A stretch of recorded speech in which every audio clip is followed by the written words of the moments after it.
ক্ষতি করার চেষ্টা করছে, আমরা সেটা উপলব্ধি করতে পারছি কারা করছে না করছে।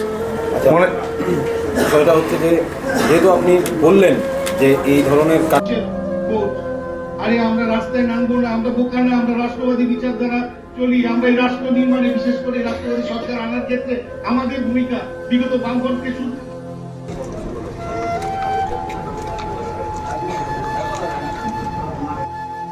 আজকে যারাই কাজটা করিয়েছেন এই রাতের অন্ধকারে, তার ফলটা কি হবে আমি জানি না। তবে এই হকারদের তাদের পরিবার নিয়ে কোথায় যাবে, কি খাবে, কি চলবে? আজকে তাদের এই ট্রলিগুলো অনেক কষ্ট করে 25,000 30,000 টাকা করে বানায়, সেইগুলোকে একটা জেসিবির মাধ্যমে সেগুলোকে ভেঙে চুলে চুরমার করে দিয়েছে। আজকে যদি অবৈধ হতো আমার কোনো বক্তব্য ছিল না, গত 8 বছর আমার কোনো বক্তব্য ছিল না। আপনি শকুন্তলা রোডে যান, গিয়ে দেখুন শকুন্তলা রোডে ফুলের দোকানগুলো রাস্তা অব্দি চলে এসছে। তারা আমাদের সংগঠনের নয়, আমি আগে বলেছি আজকেও বলছি, তারা আমাদের সংগঠনের নয়। দোকানদার গিয়ে দেখুন সামনে তারা রেডি দিয়ে পুরো কাপড় কি কাপড় দুনিয়া ছড়িয়ে আছে, নাম কার হকার। কিন্তু গিয়ে দেখবেন শকুন্তলা রোডে লাইসেন্স প্রাপ্ত 40 থেকে 45 জন।